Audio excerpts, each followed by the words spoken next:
It's 7 p.m. in Milan, Italy, and 6 p.m. right here in Cameroon. Good evening, dear viewers. Thank you so much for joining me on this edition of the 6 p.m. primetime newscast on Equinoxe television. Our major stories tonight: shock and disbelief have gripped residents of Upper Motowo neighborhood in Limbe after a 63-year-old woman allegedly became the target of a poisoning attempt orchestrated by her own grandchildren.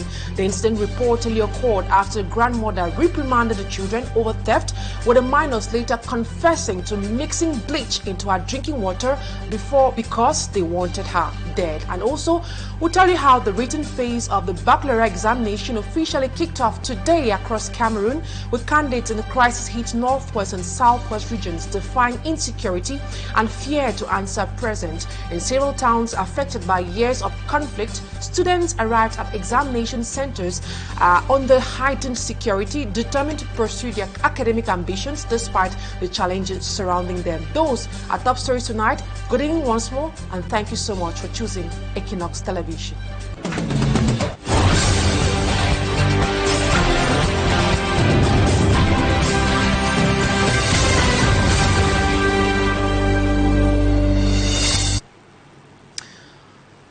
We begin this newscast in the southwest region of Cameroon, precisely in Limbe, where a 63-year-old grandmother in that part of the country narrowly survived an alleged poisoning attempt by her own grandchildren on Sunday after reportedly disciplining them over theft. And according to family sources, the children confessed to mixing bleach into her drinking water because they wanted her dead. And the shocking incident, which occurred in Upper Motowo neighborhood, has left residents in disbelief, while the children are currently being held under family supervision pending further action in Limbe. Details with Mala Glory. It was a normal Sunday in Upper Motowo in the town of Limbe, southwest region, that nearly turned fatal for 63-year-old Taku Helen. Her only crime, she says, was trying to be a good grandmother after punishing the children for stealing sport uniform from school, money from their uncle, and fruits from a neighbor's tree. I take sport weather for school, see some cool money.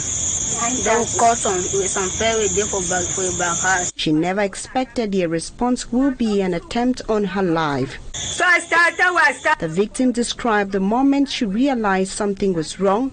As she lifted a water bottle to take a drink, the sharp pungent smell of bleaching agents hit her.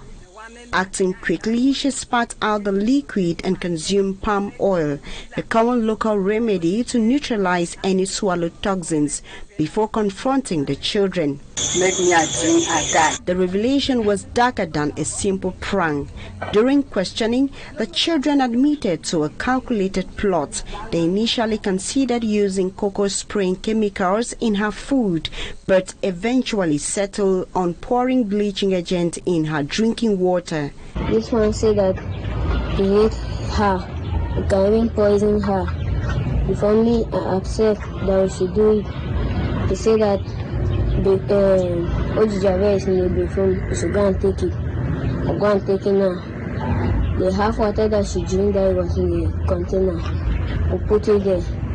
This one said that no, we could have put in her food. And could have not put Ojijave, we could have put mokak there. If I said that no, we should not put mokak. Mokak is smelly, we should put it. One of the children, a young girl named Purity, claimed she was being instructed by the spirit of her auntie to carry out the killing.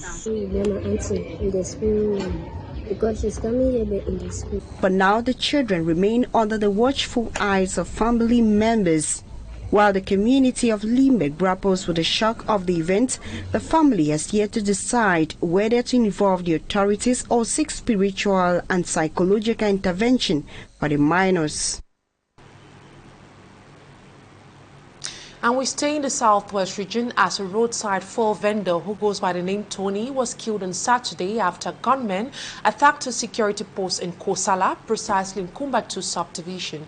The attack has sparked fresh panic in Kosala, a neighborhood still recovering from years of displacement during the Anglophone crisis, and authorities say investigations are currently underway. Smaji Gabriel tells us more. 2 cars reduced to arches. Yes, A roadside business stained with blood. And a single abandoned shoe. These are the remnants left behind in Kosala, Kumbatu subdivision, after gunmen stormed the neighborhood over the weekend. Sources in the area say 6 armed men carrying AK-47s arrived and opened fire indiscriminately at a security force control post. In this situation, a stray bullet struck the fuel vendor by name Tony. He could not survive the wound. The attack caught Kosala by surprise as it came just days after Kumba joined the rest of Cameroon to celebrate the 54th National Day on May 20. Kosala has been a hot zone since the Anglophone crisis began. Many residents had fled and are only now trying to return. This weekend's violence has reignited fear in a community struggling to rebuild. Local authorities say investigations are now underway to identify the attackers and restore calm in Kosala. For now, an uneasy calm hangs over Kosala. Residents here say they want security, but more than that, they want peace. And now in education, despite the usual tense and also semi-ghost atmosphere in Buea, which is still found in the southwest region on Mondays, candidates sitting for the written phase of the baccalaureate examinations at Bilingual Grammar School Moliko began their exams in calm conditions, with many expressing confidence after the first papers. 505 candidates in total are writing the exam across 4 towns in the region. Rex Afon tells us more from Buea.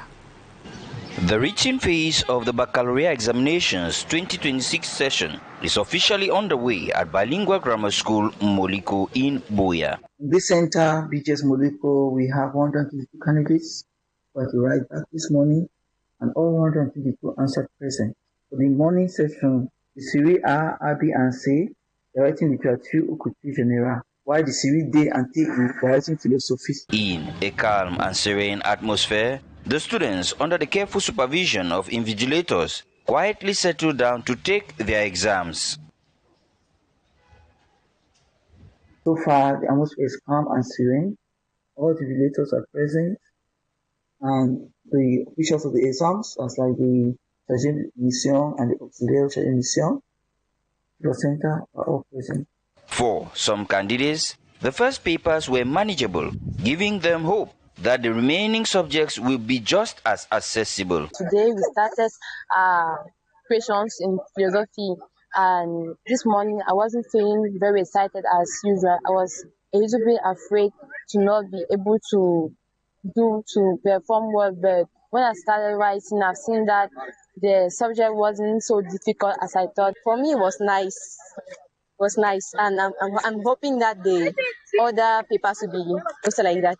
This year's exam session in Buea is unfolding within the town's familiar semi-ghost town atmosphere, with several shops in Moliko, the municipality's busiest commercial hub, remaining closed. Anticipating such a situation, the school administration took preventive measures ahead of time to ensure the smooth running of the exams. Over the years, in some class exams are written on Mondays. The mock examen blank will use Mondays. We told them that those who are living in red zones put their uniforms in their back and dress in a sorted when they get to school.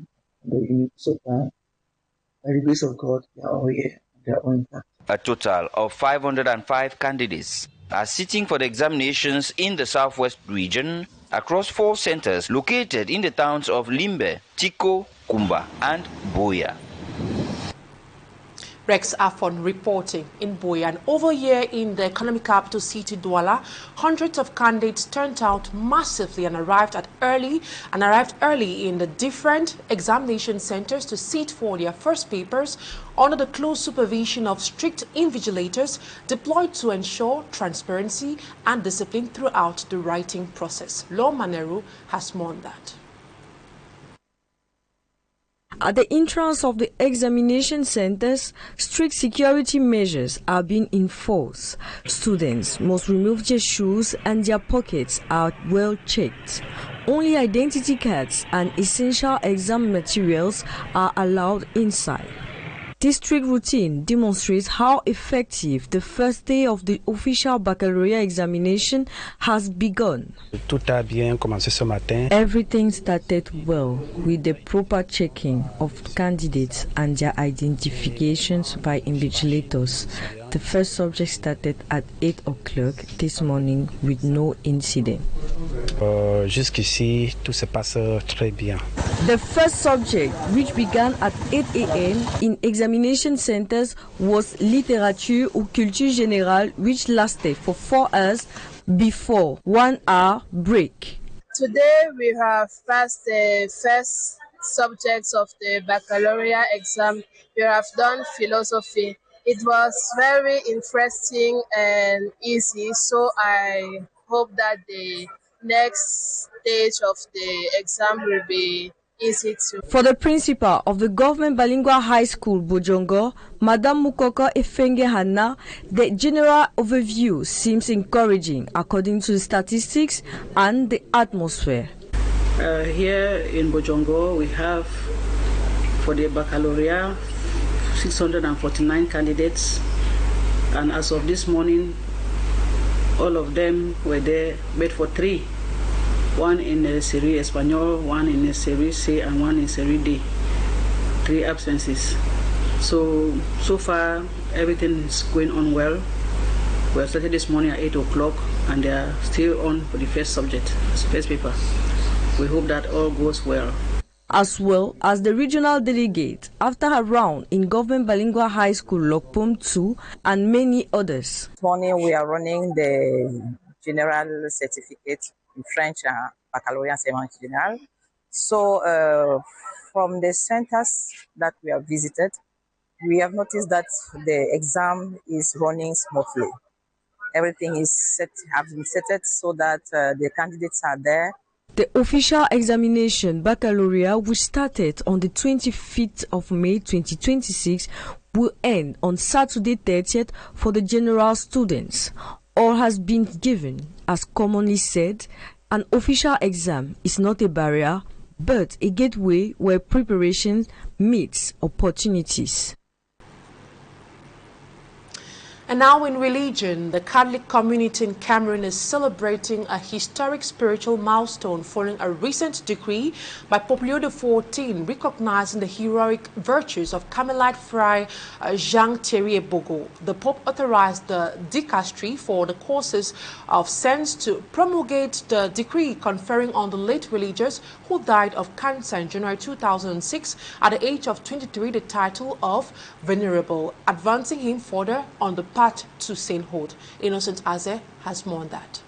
Yet often, a lifetime. The decree of Pope Leo XIV issued on May 22nd, authorizing the promulgation of the heroic virtues of Cameroonian-born Carmelite friar Jean-Thierry Ebogo, has marked a major step towards sainthood, bringing pride and renewed spiritual inspiration to Catholics in Cameroon and beyond. The Holy Father officially authorized the dicastery, an administrative office of the central government of the Catholic Church, which helps the Pope govern the Church worldwide, for the causes of sense to promulgate the decree recognizing the heroic virtues of the servants of God, Jean-Thierry of the Child Jesus and of the Passion, thereby granting him the title of Venerable. The title, officially given to a deceased person whose life is recognized by the Pope as having demonstrated heroic virtue or having been a martyr for the faith. It is the second of 4 major steps towards becoming an officially recognized saint. Born in 1982 in Fou-Away in the Roman Catholic Archdiocese of Yaoundé, Jean-Thierry joined the Order of the Discalced Carmelites in 2003. Driven by a deep desire to dedicate his life to God, but barely a year into his religious formation, doctors discovered a malignant tumor in his right knee, abruptly changing the course of his young life. Despite the devastating diagnosis and the amputation of his leg in 2004, the young Carmelite became widely admired for his serenity, unwavering faith, the constant concern for others, Witnesses say even in moments of intense suffering, he comforted fellow patients, caregivers and visitors. Transferred to Italy in 2005 for treatment and rehabilitation. Medical examinations later revealed that the cancer had spread throughout his body. Yet, Jean-Thierry Ebogo continued to radiate joy and spiritual strength. In a deeply emotional moment, he professed his solemn vows from his hospital room in Lignano with special authorization from the Vatican, surrounded by priests, religious men and women, young people, friends, and his mother. Brother Jean-Thierry Ebogo died in January 2006 after receiving the Eucharist. Hours before slipping into a coma, he reportedly pointed to an image of divine mercy and declared in French, "How beautiful is Jesus." Now unofficially declared venerable, Jean-Thierry Ebogo becomes the second Cameroonian to receive the title after Simon Peke, bringing Cameroon one step closer to witnessing another possible saint of the Catholic Church. And may his soul continue to rest in perfect peace. Amen. And now we take you out of Cameroon. Senegal's political landscape has been thrown into turmoil after President Bassirou Diomaye Faye dismissed Prime Minister Ousmane Sonko and dissolved the government late Friday, shattering the alliance that swept them to power just over a year ago. A dismissal and follow-up that has seen a perspective set up for Sonko becoming President of the National Assembly. The crisis is said to be connected to Senegal's delicate negotiations with the IMF, that is, the International Monetary Fund. More with Fomi Armstrong-Sanda. The surprise announcement read on state television by a presidential aide followed months of mounting tensions between the two former allies turned rivals. Analysts say that the past struggle stems from a fundamental conflict. While the president holds constitutional authority, his charismatic ex-mentor remains the most influential figure within the ruling PASTEF political party in Senegal. In the months leading up to the dismissal, the president had publicly criticized what he called Mr. Sonko's excessive personalization of the party. Hours before his removal, the Prime Minister signaled the break, defiantly telling the parliament that he was not a premier who blindly obeys and agrees to everything. Just 2 days later, the crisis escalated dramatically when the National Assembly President El Malik Ndiaye, a close Sonko ally, announced his resignation.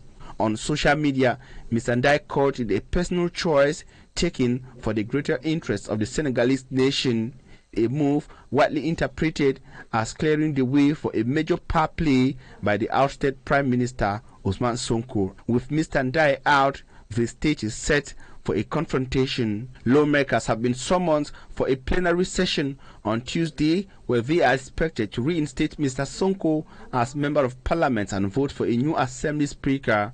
This sets up the very real prospect of Ousmane Sonko becoming the President of the National Assembly. Under the Constitution of Senegal, the Speaker is elected by members of Parliament, not the President, and Mr. Sonko's PASTEF political party holds a commanding majority of 130 out of 165 seats in Parliament. Such an outcome would create two competing centers for power at the highest level of state, a situation that Professor Maurice Sodiak Ndoye of the Gaston Berger University warns that could trigger a prolonged political conflict.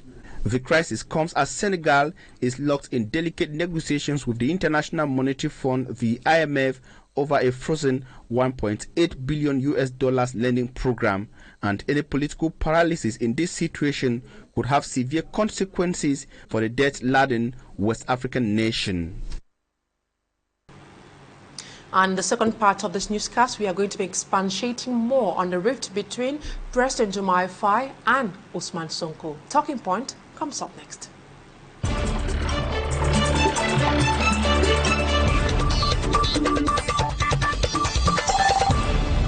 On the line in the Netherlands is Éric CHINJE, a veteran journalist. Good evening, Éric. It's a pleasure having Talking Point tonight. Well, thank you very much, Immaculate, and again, once happy to be here. And greetings to everyone, especially all of you in listening to the program in Cameroon, but around the way. Eric, we just watched the report done by Fomi Armstrong Sanda, what's happening in Senegal. Many observers were shocked by the reported dismissal of Ousmane Sonko as Prime Minister of Senegal. As a journalist, closely following up international political development, what was your first reaction to this situation? Senegal, when the crisis between Mr. Sonko and Mr. Diomaye Faye first emerged back in December of last year. And I had an appointment with someone who was going to take me to meet with Mr. Sonko to discuss the issue of Cameroon. And I had that appointment. I went to meet with this guy, Mr. Sek, and Mr. Sek told me, oh, you know, Sonko left last night for Casamance for his political days, and told me there's a problem between Sonko and the president. That's what Mr. Sek told me. And so we couldn't have that meeting. And before I left Dakar anyway, the older men from the PASTEC, from the party, had intervened and got the president and the prime minister, to kind of resolve their differences. And Sonko came back to Dakar. So I knew from then, I had this intimate knowledge of what was going on between the two men, and I've had time to think about it. Because at the time I felt saddened by the fact that this experiment of the young leadership of Africa isn't working the way it should. I felt saddened by it. But I came to understand something more fundamental. The two men literally represent the two forces at play in Africa today. And if we do not understand and deal with it, this problem will continue, not only in Dakar, but across the continent. The case in Senegal is so genuinely African, so intentionally driven by these forces. So we have a situation now where Diomaye Faye, the president, has looked at the survival of his regime and come to the conclusion that he needs stability, which would only come with that compromise with the West, with the powers that be, with institutions like the IMF and the World Bank, like the French government. He's come to that conclusion that it will be more difficult for him to govern if he does not work out some compromise with those people. And this is real. Every African leader has to deal with this.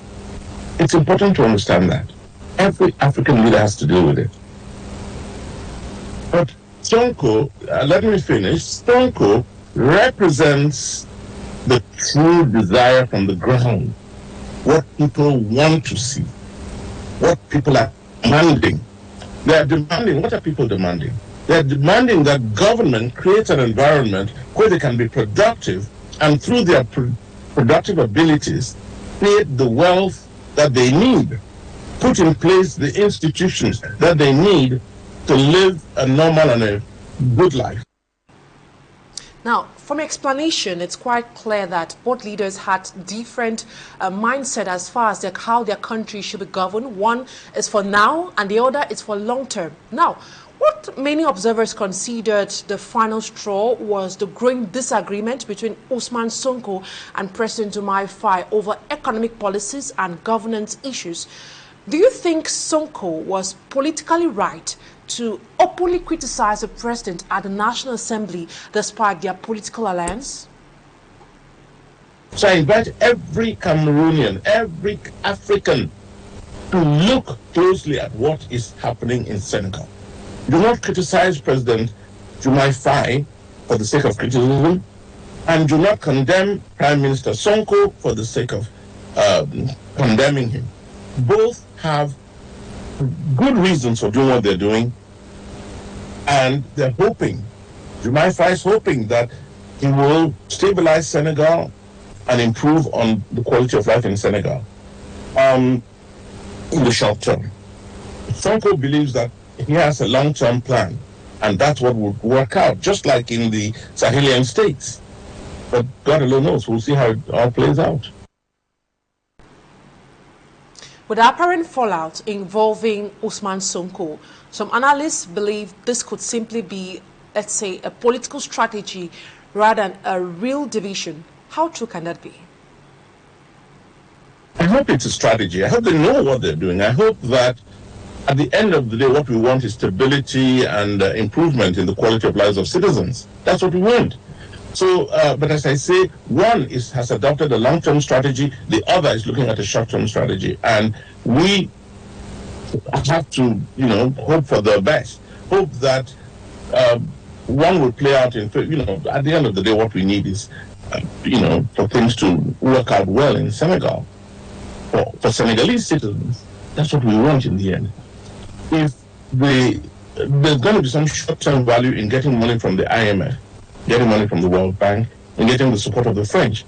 But that, unfortunately, will sacrifice the long-term value that Sonko wants to see based on a still reality, the use of the resources that Senegal has. That's more long-term. But are Senegalese people going to be patient enough to adopt that approach?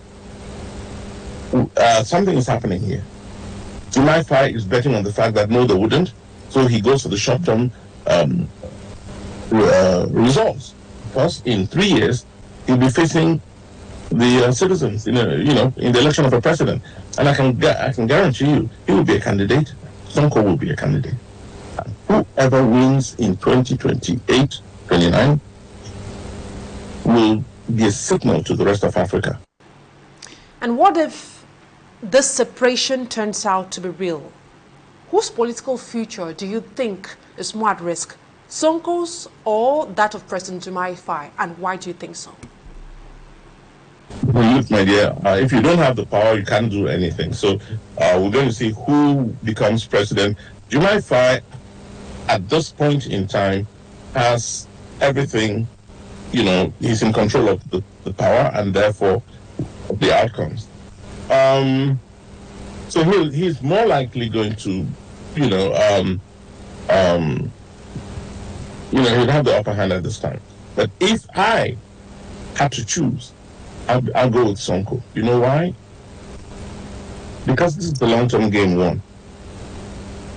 I believe Sonko is the more charismatic and has the ability to communicate what he is doing. And ultimately, just as Ibrahim Traore is doing in Burkina Faso, if he gets the Senegalese, who are very smart people, to understand his own strategy and play the long-term game with him, which I think is ultimately is what pays off the most, I believe that Sonko's is the winning strategy. So I'll go with Sonko. Now let's look at this way. Some people believe President Bassirou Diomaye Faye has not shown enough political loyalty to Ousmane Sonko, considering that Sonko stepped aside and supported his rise to the presidency. In your opinion, was Faye expected to remain more aligned with Sonko's political vision, or was he right to assert his independence as head of state of Senegal? He did exactly what he should have done. That's in my view. He did exactly what he should have done. He's the man in power. When we judge what things happening in Senegal today, we're judging Diomaye Faye. We're not judging Sonko.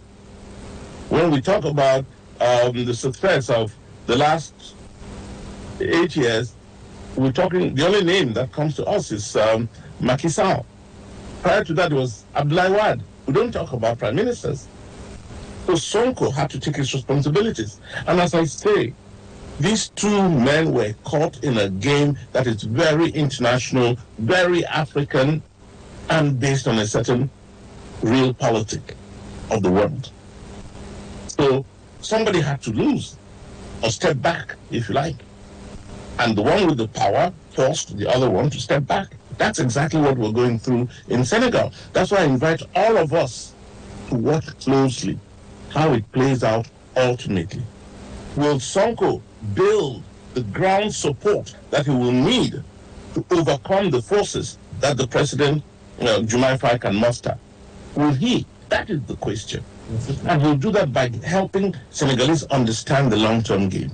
Will President Faye do what it takes to get people to appreciate the short-term gains of his strategy?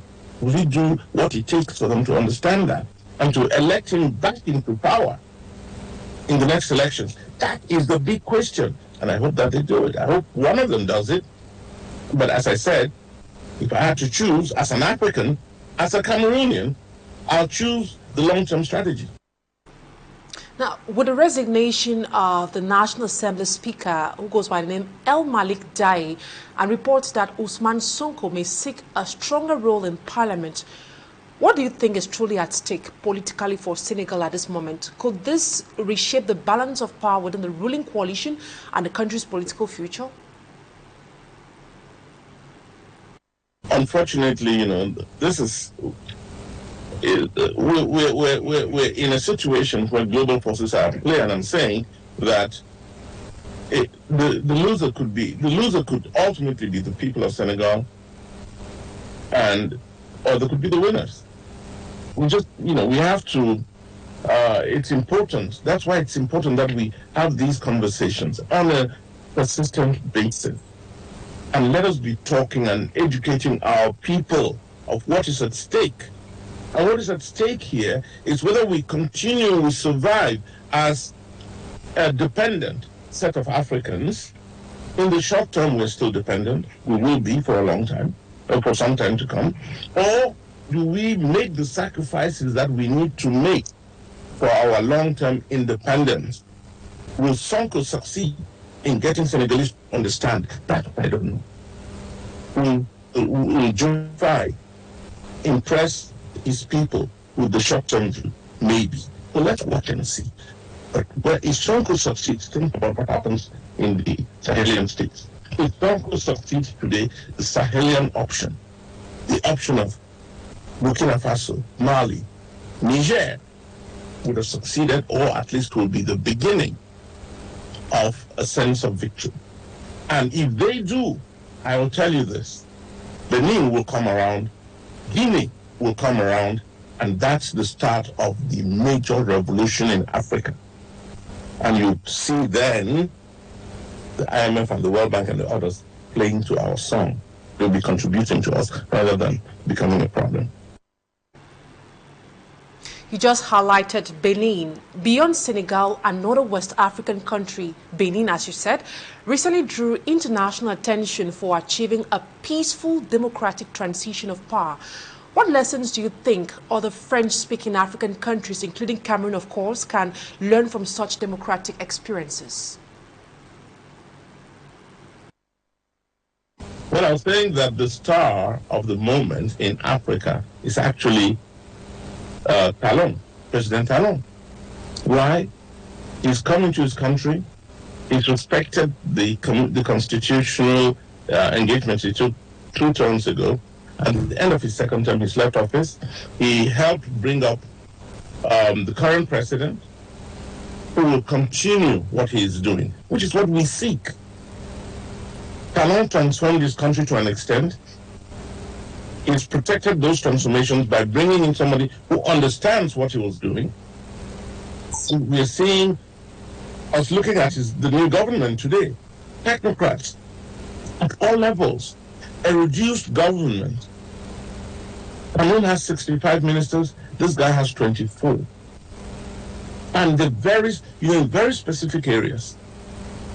In the economic area, he has 3 ministers. He has 4. The minister and 3 minister delegates with specific responsibilities. That's what it takes. So we should, we should not only take delight in what is happening in Benin, but we should copy it. We don't need 65 ministers to run Cameroon. We need 12, 15, 20 maybe. Or if we have to push it, 24. We don't need all those fellows who display big cars on roads that don't exist. We don't need Éric that. CHINJE, thank you for accepting my invitation on Talking Point tonight. You're welcome anytime, Immaculate. Thank you so much. That's how we saw it on tonight's edition of the 6 p.m. primetime newscast on Equinoxe Television. Thank you, ladies and gentlemen, for your keen attention. Stay in the company of interesting programs on Equinoxe Television. Bye-bye for now.